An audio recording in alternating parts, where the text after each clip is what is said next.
Okay, welcome everybody to another episode of my podcast on conversations on retail asset protection and risk mitigation. And in keeping with some of the environmental factors out there, guys, we talk a lot. And Marshall, I've been doing this, gosh, it'll be coming up maybe 2 years.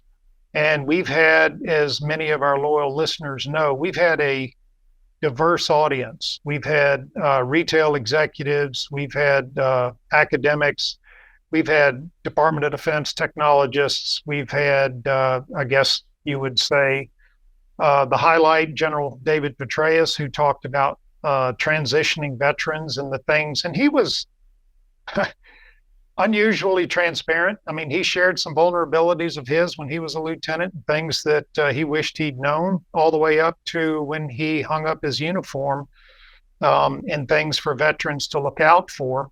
Guys, in keeping with that theme, Marshall and I met back in 1988 in Strasbourg, Kaserne, Niederoberstein, Germany. We were both assigned to the same artillery battalion. So that's where we met, and we kind of parted ways. Marshall, you left, you PCS'd out Yeah, in 80, 1989. 89. Yeah. Okay. And came back to the States then. Okay.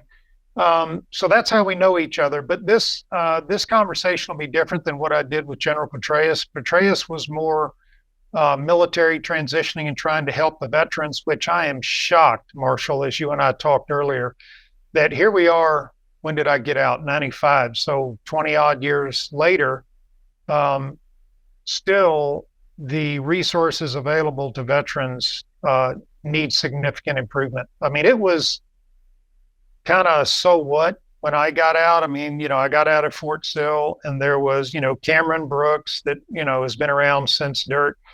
And then there was another company that would help teach us how to interview. So for the civilians out there that are listening, military guys don't know a damn thing about how to do an interview. You don't do interviews on active duty. You suit up, you raise your right hand, and you go to work. Um, so it's very different. Luckily, I landed at Walmart. Those listeners that know me, 22 years at Walmart, retired in March of 17. I was the primary staff director. I think they now call that chief of staff for the Asset Protection Division. And so we're going to do something different with Marshall. Marshall is a professional career coach, and he'll correct me when I turn it over to him if that's not correct. So Marshall served in a combat unit with me in Germany and has a lot of years in the saddle on career coaching and transitioning. So he gets both sides of the fence. So this is applicable not only to our military veterans that are listening, but also the civilians, because I'm going to guess there are a lot of commonalities between transitions, whether you're coming out of boots or suits. So, Marshall, if you would give us a brief synopsis of you since Germany in '88. Yeah. So thank you for that, Brand. I appreciate that. I mean, so as Brand highlighted, I left Germany. My wife looked at me after a dinner engagement. I'd gotten married the last year in Germany. And she looked at me after a dinner engagement and, asked me one of those big questions, are you going to do this for a career? And it was kind of akin to the question, does this dress make my fanny look big? Yep. And so, There's only one so, right answer. so there was only one right answer. And I chose to leave the military. There was a rift going on. I chose to take that opportunity and return to the States. Got an MBA at William and Mary, and after grad school, that was '92, so it was kind of a rocky economy. Mm-hmm. A gentleman came to school, recruited me out of the MBA class, and I went to work for corporate America for a small telecommunications company, cable company, in Lexington, Kentucky. And they were different than a lot of companies. They really liked the military background. Um, and they had a kind of a training program where I came in as an assistant general manager and was later promoted to general manager of that same system in Lexington after another company acquired it. I left that company in an effort to get a little closer to home and got back to Virginia Beach and worked for another cable company there. And then a couple of corporate experiences. What I kind of grew up thinking is that, and it was certainly true in the military to a degree, and I'll color that. But what I grew up thinking is, and how I'd been raised, if you work hard, you keep your nose to the grindstone, make the sacrifices, they're going to look out for you, and you're going to do well. That was that was my operating program. And what I found in the corporate world is that program really didn't work. That's right. Unless you found somebody in the upper echelon with some political clout that kind of helped you navigate maneuver. And I'm a very plain spoken person.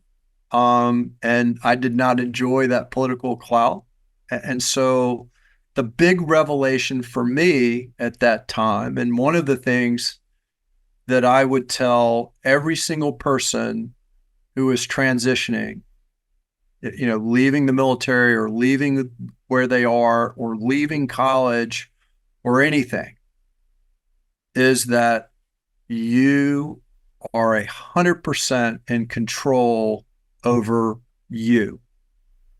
You can't control what corporate America is going to do. You can't control what's going to happen in the military. So at the end of the day, you have your family, your friends, the confidence that you have in yourself to take whatever the next step is. And don't let anybody tell you that you got to wait for somebody to pick you, wait for somebody to read your resume and think you're the, cat's meow. It's not the case. You've got to take charge of you. So, sorry for that little side course or diversion, but it's all a conversation. Yeah. So I left corporate America, worked for two different startup companies. Had a lot. It was great fun. Building teams, creating culture, doing all that sort of thing, and that was fun until the .com bubble burst, and then those jobs, literally evaporated.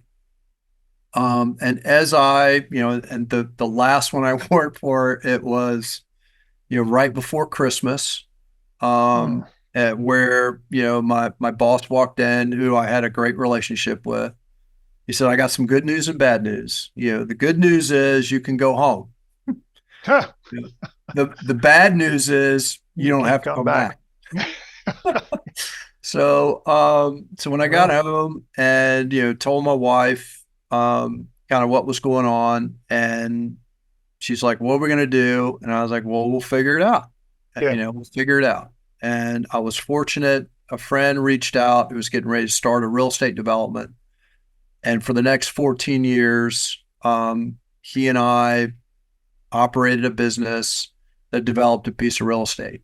And again, no background in real estate, but, from the military and from other experience, I know how to build teams. I know how to manage people. I know how to manage a project. And, I learned in the military that if there's an obstacle, there's always a way around it, over it, under it, or through it. And that is kind of the operating system that was developed. So at the end of 14 years, we had delivered 330 lots to market. We had just gone through the housing bubble, and was thinking about finding capital for the next project. Now understand that a real estate development has a very long life cycle.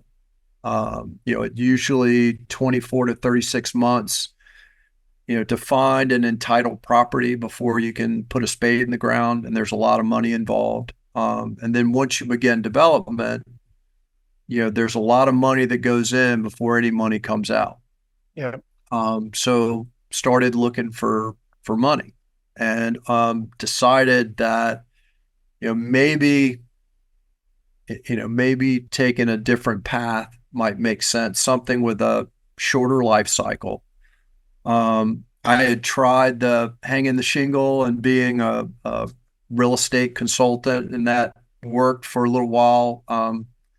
I found in that on that path that was really hard to find clients while you were working for clients. And so ultimately invested in a manufacturing business, Hmm. where I was the CFO, COO, about $2-3 million business. Wasn't really big. We did a lot of one-offs. We did a lot of things for the military. We built flashbang Hmm. grenades or the canisters for the military. We worked with Dahlgren on the magnetic rail gun. We manufactured rounds for that, and we did kind of cool things like that, but Hmm. one off. And I had invested with two other partners, and realized, sadly, 2.5-3 years into that, my partners owned the real estate and the operating company, and I owned just a percentage of the operating company. And our objectives for the business were really not in alignment. Um, and so we were working on an acquisition. And when that acquisition fell through, I took that opportunity to leave.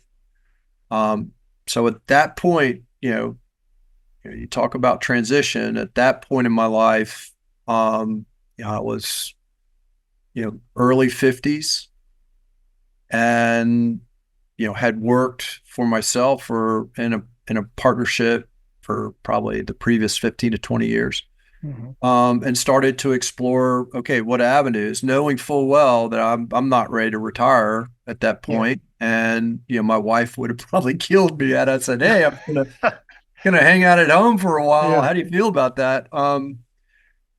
So I looked in all the usual places. Look back in the corporate world, and realized that probably wasn't going to be an avenue that I really wanted to go down, but it probably wasn't going to be it was going to be a tough haul to go that Yeah. route.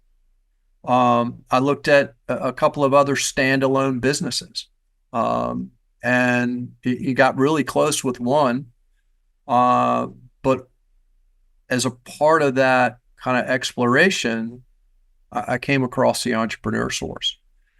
Um, and the Entrepreneur Source is a 40-year-old franchised business, which I ultimately invested in. And what intrigued me about it, and one of the things that I think is interesting about my background, is that I've I've had a lot of different experiences. Whether it's the military, whether it's corporate, whether it's startup, whether it's owning a business, and all that background is really relevant to what I do today, Hmm. and what I have the opportunity to do every day is work with individuals who are either in a career cul-de-sac, don't know which way to go, or they're getting out of the military, or they've just been laid off, and they don't know where to turn. Yeah.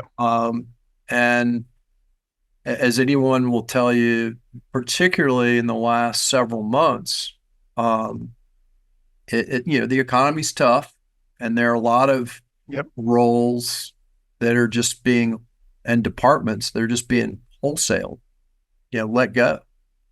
And again, in corporate America, it, you know, I don't necessarily care about what Brand or Marshall does.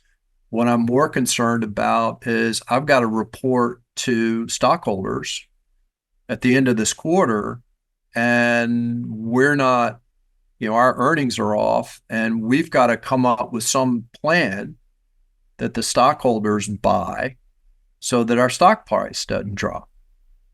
And so, Marshall and Brand represent a salary line on the P&L. And if I eliminate that salary line, then, that drops to the bottom line.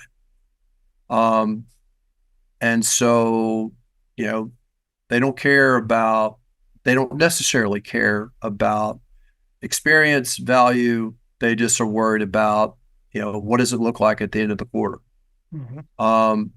And I work with clients every day in that respect. On the flip side, and maybe germane to this audience, is I work with the military.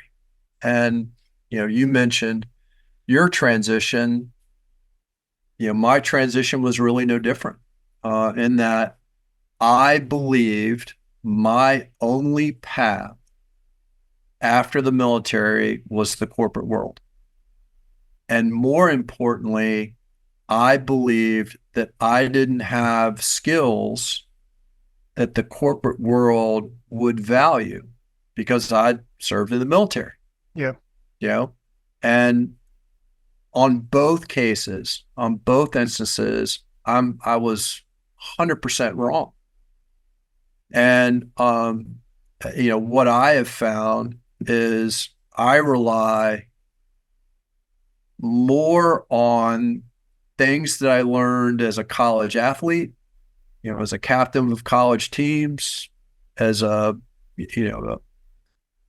officer in the military, dealing with less, having to produce more, Yep. not having someone tell me 100% how to do it and having to figure it out. And, having the confidence where when I stumbled, or when I flat right fell on my face, that I had the confidence enough to kind of pick myself off, accept responsibility and drive on. And I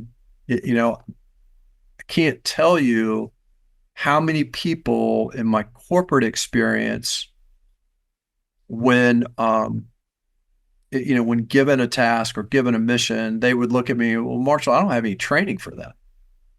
And I'm like, I don't really care. Yeah. It out. whether you've been trained for that or not, yeah, we still have to execute, and I don't really care. So we'll figure it out. And guess what? We might fail the first time. We're still going to figure it out. Yeah. So that's a little bit about me and kind of where I am today. So yeah, the job market, I'm glad you mentioned that, because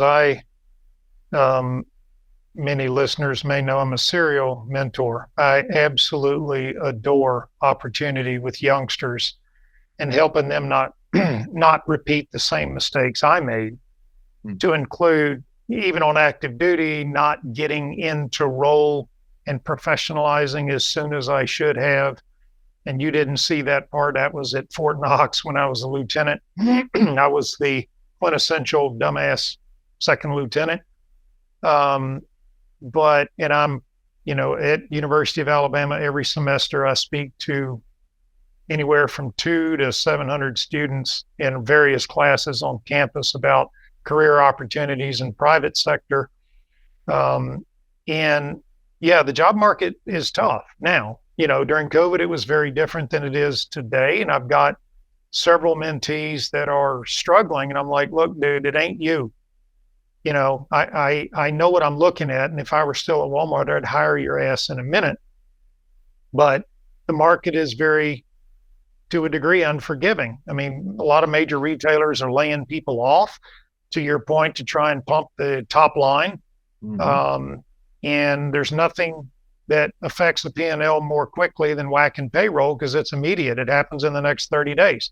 It's not like selling off assets and real estate and depreciation and all those other complexities.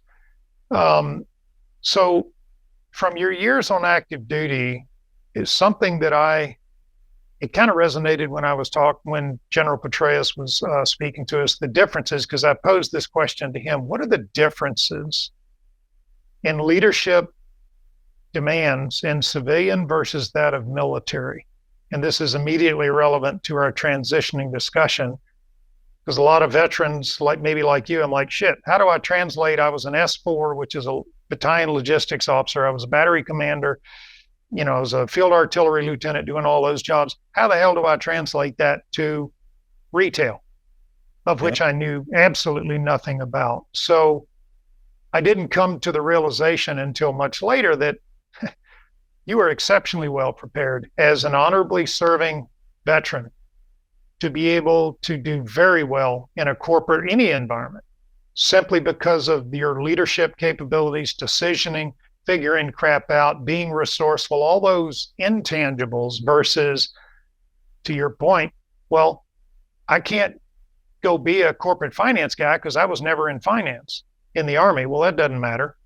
Maybe you're on the strategy side of finance. So what what stuck with you when you got out? Differences of what you were asked as a officer in the military demands on leadership versus that in civilian. Um, the civilian world operated kind of in a 9 to 5. I didn't Well, get a that's call. true. There's a I given. didn't get a call at 2 or 3 in the morning with Yeah. Major Madonna telling me, "Hey, Marshall, here's a grid square. I expect you to be there at 6 o'clock." Oh my God, the good old days. Get your ass moving.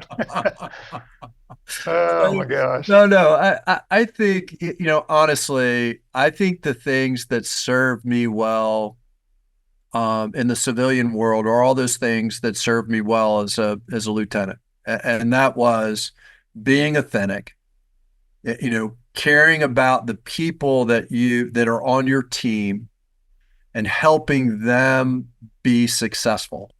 Me personally, whether I got the whether I got the accolades at the end, it really didn't matter.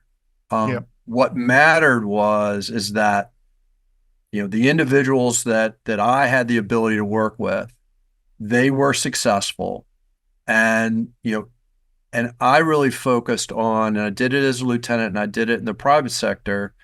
I really focused on building them up and giving them the tools they needed to be successful, because that meant that the next time when presented a problem, they in most cases could solve the problem without bringing it to me.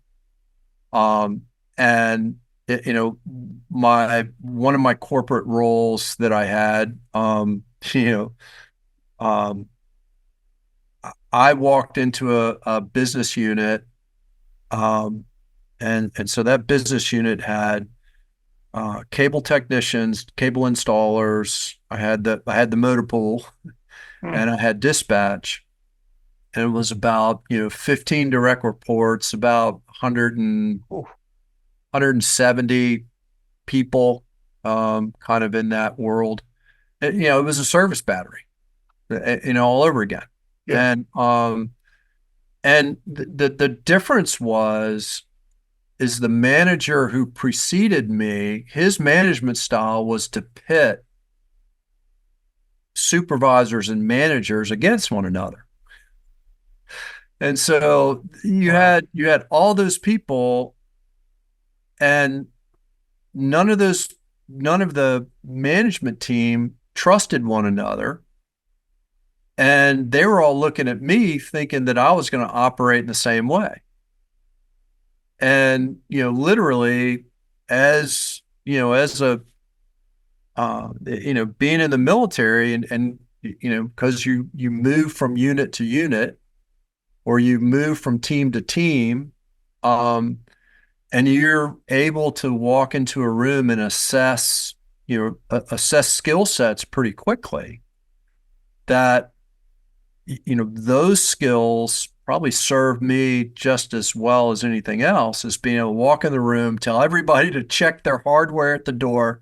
No more axes, no more knives that you're going to throw at one another. Yep. Set that stuff aside because at the end of the day, we got to work together because we've got things to do. And oh, by the way, we've got 170 odd people that are looking to us to give them what they need and to manage them in this day, week, month, year so that they're successful. And if we are spending our time throwing rocks at one another, we're not going to get that done. And so, literally in that kind of time frame, in about 6 to 9 months, you know, there were there were managers coming to me who would not talk to one another months prior, and working problems out on their own. Yeah. And so for me, that I think if I'd come through kind of the civilian side, I'm not sure I would have had, A, the confidence to do that, but B, I probably would have been a whole lot more reliant on the HR department and, sorting some of these people in and out, which probably would have been detrimental to the company given the amount of experience this team had. So I think the things, they're different levers, obviously, that you get to pull in the military that you don't have in the civilian world.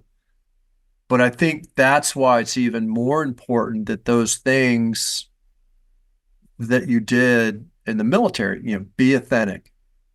If it's going to be, a tough slog, say it's going to be a tough slog. It's just no way around it. I came from the M60 days, and prior to being mechanized, I was with a mortar platoon, and hey, Marsh, you're gonna carry the base plate, Mm-hmm. and Yep. all your gear. It's gonna suck. Deal with it. Deal with it, right? And so, but I also found that you understand where people are, in the good times and in the sucky times.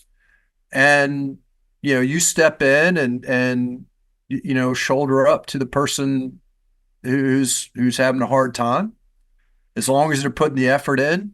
And that pays dividends in, I mean, just huge amounts of dividends because, the next time, they'll know that, you mean what you say, you're not pumping sunshine, and you actually care about Yeah, the authenticity.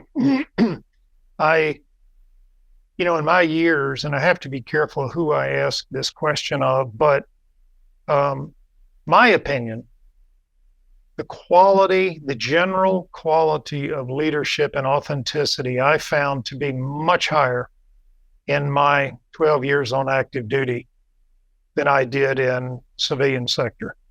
And I will say one thing that I never ran across was an integrity situation on active duty. And I racked my brain thinking about it. I mean, people did stupid shit and, Article 15s and chaptering people out. You had those instances, but that's discipline gaps, never absolute integrity. And so talk for a second about, as an extension of the previous question, what is your opinion of that? The general quality of leadership in civilian sector versus military. Yeah. See, I think it depends. I mean, it Okay. depends on the company you're in and the culture of that company. The reason I left corporate the corporate world is the people who played the game Yeah. got ahead. So the Yeah. people that play the game got ahead, and the people that didn't really perform well or were difficult to manage got moved to somewhere else Yeah. and were somebody else's problem. Um, and invariably you showed up and you know they they were your new boss, right? Yeah. And then the other thing that I found in the civilian world is once people started to build their little domains and fiefdoms, um, you know, it was hard to break through those and to challenge. I mean, again, the difficult for me in the civilian world is, people ask questions and I wasn't going to sugarcoat it. Hmm. If I believe that path was going to lead us off the edge, you know, I would tell people, and it didn't matter if you were, one of my direct reports or whether you were, you know, the head of the company. It's Didn't your care. responsibility as a leader to be My transparent. responsibility as a leader is to be transparent. Now, at the end of the day, I understand that, I may not make that the final choice. And, I've got a decision at that point. It's like, Roger out, 3 bags full. I'm going to go execute or I'm going to leave Yeah. because I'm not going to do it. All right. So those are the two choices. And, and I got, I was counseled a couple of times where, Marshall, you shouldn't challenge the GM of the whole system in Hmm. front of his people. And my story, my question was, did I lie? Did I tell the truth? They were like, yeah, you were totally truthful and it made sense, but you can't take them on. And I'm going, well, why not?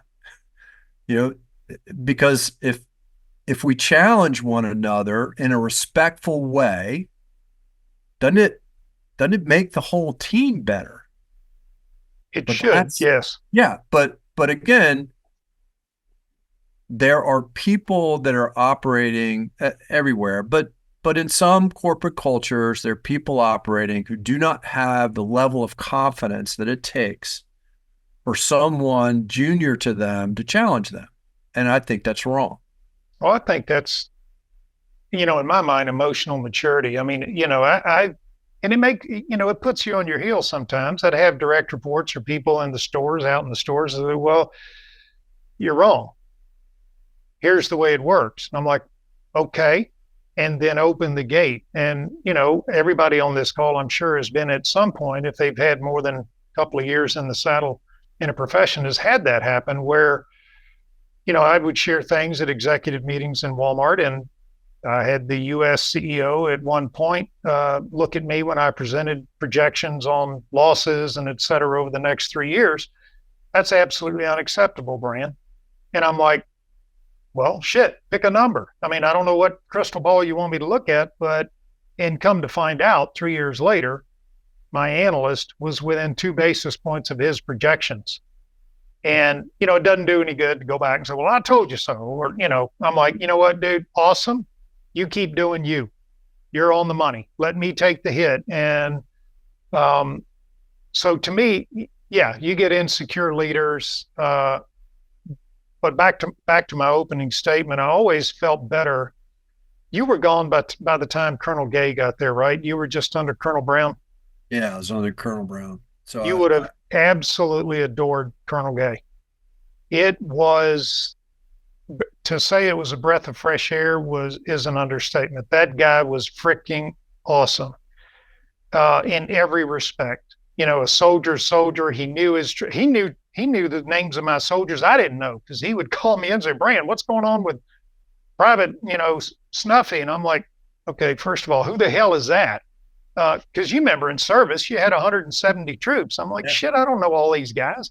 Yeah. Um, but the authenticity, and Colonel Gay and I are still friends. He lives there in Smithfield, retired. I think he made '06. Um, awesome guy. But my challenge was always in that transparency, exactly what you just explained. I would much rather, I always felt there was very little degree of bullshit on active duty. And again, guys, for the listeners, I was at battalion level, battery commander, and then went to Fort Sill. I was there for 3 years after that before I decided to get out. So I'm not talking about the Pentagon. I'm not talking about division headquarters because I know there are listeners out there who are like, doesn't work like that at division. Sure. So let's shift gears here a little bit, Marshall. And I get over the years, as well, you're in this profession, I get asked a lot of times, what's better, being a generalist or a specialist? In other words, do I need to know a lot about a little or a little about a lot? And my answer is always the same, is if you're in a job and a crisis hits, shit hits the fan. If I'm the VP or the GM or whatever, and I'm looking at you as the solver, who do you think I want? Somebody that was a buyer last week and sold cars the week before that and was a dentist last year, or the guy that's got some time in the saddle that can be the Marshall Bowden on the gun line and unscrew what's happening because of his or her experience. So I saw you kind of tilt your head. I think I know what your answer is going to be, but what would your career advice be? Do I need to be a specialist or a generalist? Again, I think it depends. Yeah. And so nobody can know everything, right? You can certainly understand an industry and know how an industry works. So I think from that perspective,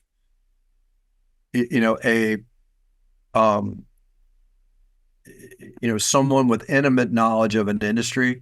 Yep. However, I think one of my skills has always been, I don't know why, I'd love to say it was developed somewhere in the world, but I don't know why. I can see how all the parts fit together. And I understand that if we, push the balloon here, it's going to pop out over there, and that's what the effect is going to be. And that's going to be a negative or a positive effect, right? And I think as a generalist, I did a pretty good idea of, because I understood enough of the technology and I understood enough of how it was delivered, and I understood enough about, the computer system and what had to happen there to make all this work, that I could look at all the people in the room, whether they were customer service people, whether they were the technicians, delivering the service, whether it was the switch technician who had to provision a circuit. I understood enough about kind of the whole puzzle that I could explain everybody's role and translate, techniques to the customer service person, and vice versa, so that everybody, I could manage that whole story. Now, if we are in a crisis and I was standing in your shoes and, the CEO was asking me about risk management and what I wouldn't have, I could go figure it out if given enough time, but I wouldn't have the industry background. But see, on the flip side, that's that's also an Achilles heel because the problem today in the job market is that, think about it. When we got out of the military, you handed somebody a resume and that resume got shopped, right? Well, what happens today is that resume is digitized, it gets fed into an algorithm, and it gets dumped on the floor, and no human eyes are ever going to see it, Yep. right?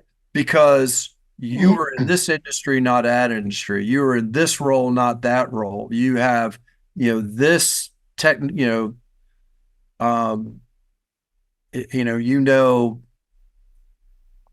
this computing system or this programming language and not that one. So you get dumped out.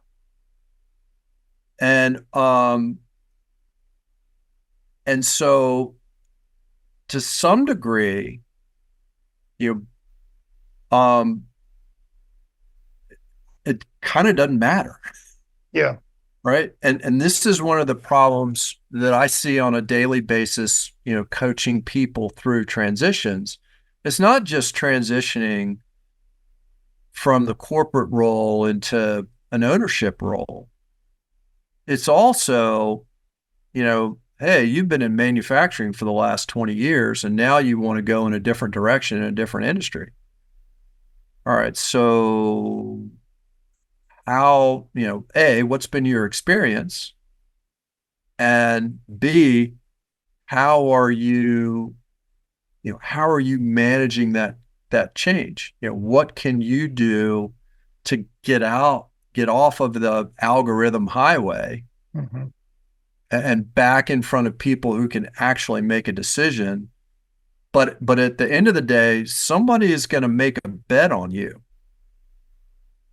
If you're leaving someplace and going to different, someone's going to make a bet on you. And they're going to have to look at their boss and go, you know what? I just hired this guy. Doesn't have a lot of background, but he's got this experience. Doesn't have a lot of background in the industry, but he has these experiences and he is sharp or she is really sharp. And I think they're going to do well, with a little time, time in the chair. And you go to that boss who's like, getting close to retirement, doesn't want to make a whole lot of waves, Yep. doesn't want, you know, doesn't want to get the call that so and so screwed up and, he's the new hire or she's the new hire and doesn't want to deal with the flack. Somebody's going to have to make a bet. Yeah. So I didn't answer your question directly. Well, you did, and the light you bring to it. Um, my frustration at Walmart was always, the job hopper. So if I'm looking at a resume and, it's 28 pages long and the guy's got 5 years at Walmart, I'm like, okay, first of all, how long is this guy going to be here? Is he going to be here long, or this gal, whatever? How long is this individual going to be here?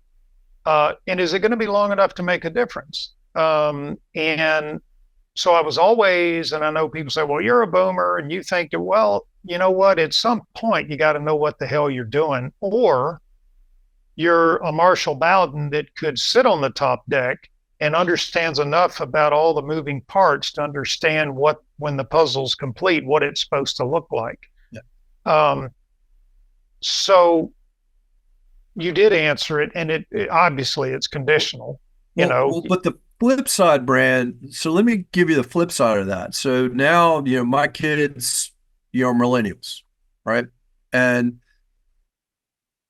so when I talk to my kids and my kids' friends, um, what I hear more from them is this company has better benefits than this other company. Mm-hmm. We're planning, I had a conversation a couple months ago, with some of my kids' friends, and they're like, well, we're planning a family. And where I am now, doesn't have the maternity paternity leave that this other company that I'm looking at. Right. So the everything else is the same, pays the same, all the same. but hey, I know I'm going down this road and I want to put myself in the best position. So what that speaks to is not necessarily the individual. It also speaks to the loyalty that you and I felt to a company. Hmm. It's a two-way street, right? The same issues that I have as an employee and being loyal to the company loyal to me, it's a two-way street. So now you have people who may hop around, but they're hopping around because they're trying to serve themselves. Yep. And again, to me, that's another big differentiator between the civilian world and the military, in that in the military, you and I knew that we were a part of something bigger. And it was, I'll give you a little, a war story that may or may not resonate. But I was, in the motor pool when I was a fire direction officer. So my team of four, all right, and we're cleaning the track out and getting it, ready to go back to the field. And my driver looks at the four body bags that he's pulled out of the compartment, and he's like, "Sir, what are these?" I said, "What do you think they are?" And he said, "Well, they're body bags." He says, "Why are they four?" And I'm like, "Hey, Can you count? can you count? I mean, me, you, Sergeant Jimenez, Sergeant Jones. Yep. There are four of us." He goes, "Well," and we went through it. At that point, we went through it. Hey, look, we're gonna go to the field. We're gonna have a mission, and we've got four antennas on this track. Guess what, dude? Target. We are a high opportunity target, right? And if I get taken out, then here's the next man, and it could roll all the way down to you. He goes, "Well, what if it is me?" I said, "Well, I hope you have the four bodies strapped on the back, and you're and you're still moving through the mission." Yeah. In the civilian world, being a part of something bigger is not that important. That's right. And that's a huge differentiator. I had an interview coming out of the military, and I was interviewing for a civilian job, and they're like, Marshall, it's kind of down to two people. I've got this person and I've got you. What is the difference between the two of you? And I said, I'll show up every day, whenever. You give me something to do, and I'm going to be here. It doesn't matter. I don't know who the other guy is or the other gal is, but I know that, if you give me a mission, the mission will get done no matter what. And I, have worked with other people who came from other places, and that is absolutely not the case. Yeah. Yeah. It is very different. And as you may know, Sam Walton himself was a veteran. And until we got a CEO, Bill Simon, he was a Navy guy, naval officer, retired, and he did a lot of great things at Walmart. One of which was, and I've forgotten the numerics, but he put a high watermark on the wall that it was after Desert Storm 2, well, somewhere in that mix, and put a line on the wall that said we're going to hire 500,000 honorably discharged veterans in the next 2 years or 3 years, whatever it was. And in doing so, he set a standard of what we were to look for and put in the process, the mechanics of having veterans, recruiting veterans, not, somebody that was a store manager last week and now you're supposed to go, interview a Navy SEAL. That's a prescription for disaster. So they did a lot with that. And hands down, and I have no problem saying this, hands down, all else being equal, I'm hiring the veteran only because of those skills I know that person has, and one of them you just nailed, was a sense of something more than oneself. They are almost to a fault dedicated, until they get into a mix of deceit and character flaws, and it's like, wait a minute. Uh, so we got 9 minutes left, and I want to get two last questions in. What's you're always going to give your best, I know you, but what's your best advice on if I am I'm listening to this podcast and I'm struggling, not necessarily coming off active duty, but I am in the middle of a transition and I am friggin' lost. What would be your best counsel for them to help them get back to center of mass and get a plan put together? What would you All right. Well, the suggest? first thing I would, and I tell clients every day, the first question I ask a client is, what do you want? All right. So again, not to be cliche, but you know, life is a trip. It's a journey, right? And the first thing you do before you take a trip is you figure out the destination. And then once you figure the destination, then you start to back plan and figure out how to get there, what's going to cost, how long you're going to stay, all those things, right? Life's no different than that. So you need to think about what you want your life to look like from an income perspective, from a lifestyle perspective, from a wealth building and equity standpoint. All right. Because there are two paths to get there. There's the corporate path and there's the work for yourself path. All right. The problem I see, most people kind of, again, are waiting for somebody to make a decision about them. Right? Does this guy fit? Hey, I interviewed 3 people. I'm waiting to hear back. Why are you waiting? What you want hasn't changed. That is the ultimate litmus test. And don't be like a lot of the people that I work with that get to these plays. I talked to a fellow last week. He's about to turn 40. He works for a financial tech firm. Mm-hmm. Really sharp guy. He said, Marshall, I turned 40 in a month, and I'm looking kind of upstream from me, and I don't want that. I want this. How do I go about it? And I was like, well, the good news is you have a clear direction of what you want. Now, if you don't know this other path, go find out about it. Don't wait for someone else to make a decision. I'm not saying don't do that. I'm saying, interview, look at that point, but understand the gauge is what do you want, right? And then the other side, and what I tell clients every day, and one of the things that I wish I had known 20 years ago is that what it meant for me to work for myself. Because every single person in the military and a lot of the people that I've had the pleasure of working with on the civilian world are hard workers, smart, do what it takes, but they're doing it for somebody else. And if they took that same amount of time, and that's all that we have, I'm 61 years old.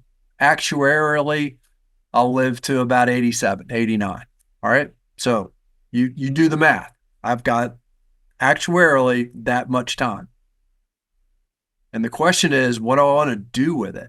How do I want to invest that time that gets me to the destination and my family to the destination that I want to go? Yeah, I'm hearing more and more, and we got a few minutes yet. As you were explaining that, the one thing that I hear from the students when I present to them, and, I will say this, I am overwhelmingly impressed with all of this. I've been doing that for 6 years now, dude, down at University of Alabama. I'm on the board down there, so I am I'm not the guy that goes in and gets at the podium, reads a script, and then I'm on a plane. I immerse myself in their lives, trying to help these kids. And I've gotten a half dozen of them placed here at Walmart that what I hear more than anything when I ask the questions in the classes is what is it, to your point, what do you want? And overwhelmingly, the concern is leadership, which kind of caught me off guard the first couple of times I heard that. I'm like, what the hell are you talking about? My military mind kicked in. I'm like, look, Jackrabbit, when you see the railroad tracks, you do what that guy does. Um, but they are concerned, very concerned with the quality of leadership. And that's kind of what bumped me into, what I say is a leadership crisis is that, you don't have any George C. Marshalls or Eisenhowers anymore. You got everything else that we've talked about. So I just wanted to say that they're very concerned about leadership. And I've got a really, one mentee's like my son that left a job, great money, but it was one of the most toxic environments he'd ever been in. And he struggled with it for a while. I'm like, dude, what's more important to you, your mental health or your bank balance? Yeah. Screw it. Pull the ripcord, get out. Number one reason people leave work. Yeah, is It's who they're leadership. working for. Yeah. So let me end with this, dude. You sure as hell don't look 61. So life's been good to you. I'm Or a 60. kept man. I'm a kept Huh? man. Just ask my wife. A lot of cosmetic surgery. Yeah. So if you had to do it all over again, all the way back from, you're a W&L undergrad or? Yeah. W&L undergrad, Okay. William and Mary grad. From undergrad to today, if you could paint your life again, what would you do differently? That's a great question. One, I still believe the military was the best experience that I had. Yep. And I'm really, and you don't necessarily see that when you're doing it, but looking back on it, that was a good experience. I wish I had stayed in long enough to get a command. Yeah. I tell my wife that. I was like, hey, I'm going You'd to have been a hell of a I love it. commander, dude. Well, it would have been great. And I would have seen game day, not just, so that's a whole nother story. I really believe if I were to do it differently, so I'll give you an example. I would have done something for myself earlier. And I'm not so certain that I wouldn't have done the franchise thing earlier if I had known about the whole world of franchising. And I'll give you this example. So my daughter, who is 27, she came to me 2 years ago. It was like, I hate my boss. I like what I'm doing, but I hate my boss. And I'm like, well, what would you do differently? And she said, I said, so great. Why don't you go do that? She goes, well, I don't know what it is to run a business. I was like, sweetie, we'll figure that out. Yeah. But if you like this and you can get clients and you can do this, you can build a business around that. So second year into her business ownership, and she is cranking it out of the park from a business perspective. I mean, she's still trying to work out, the personal side. Sure. Do I have time for other relationships? Yeah, blah, blah, blah. My son, who is 33 this year, he just, with two other partners, just bought the business that he was working for. Construction business, he's in business development, and he was the same kind of thing. He's like, Dad, I can leave this and, I'm like, well, you have a shot at owning this. Is that something, do you think you could invest in this business, and do you think you could take it from 40 million to 50, 60 million in sales? He's like, yeah, I think I can. Here's the gaps and blah blah blah. And I'm like, go do it. Because at the end of the day, you are building an asset for yourself and your family, and you get to choose. Just because you own a business doesn't mean that's your final resting place. Yeah. Build your business, sell it, you know, it's an asset. You didn't own the first house you ever bought. I mean, you moved around, right? Yeah. So leverage your asset, leverage your skill sets, build value for yourself and your family, build equity for your family. And, you know, working for somebody else and waiting for that paycheck every 2 weeks is not the only way to do it. And I wish I had knew more about that and the paths that would afford me that opportunity. Yeah. Something I'll share with you, closing comment on when General Petraeus, when I asked him a very similar question. And he said, Brand, the hardest thing for me to do, and for those, I can't imagine anybody doesn't know who David Petraeus is, former director of the CIA, flag officer in the military, which means a general. He said, Brand, when I decided to hang up my uniform, I had no idea how to monetize myself. I was the guy that, hey, here's your offer, you sign up. That's a military mindset. There ain't no negotiating your salary as a captain or a major or a second lieutenant. And he said, thank God he's at KKR Venture Capital. And so he didn't, of course, get into details, but basically said, here was my offer. And here's what they said. No, you're going to get this because you don't know what the hell you're talking about. Mm-hmm. Because of all your experiences. So I guess the caution statement would be for all the veterans that are listening is, and that resonated with me because I was that guy at Walmart when they offered me a $12,000 a year pay cut as a captain to come to Walmart. I thought, well, shit, that's the money. Go. And now, no regrets. Absolutely turned out to be the right thing to do. Infinite opportunities in that environment. Made that gap back up very quickly. But it was that mentality of a veteran doesn't know how to monetize themselves. It's hard enough to take your military experience and translate it to something relevant to a civilian. But do I ask for 60 grand a year? Do I ask for 100 grand? Do I do something really stupid and say I'm worth $500,000 a year? So anyway, we got a cut there, dude. So for the audience, thank you again so much for listening. I hope this has been valuable. I know Marshall well enough to know that he would welcome follow-up conversations and contact for any listener that's out there for more counsel and advice than we can give in an hour. How do they get a hold of you, Marshall?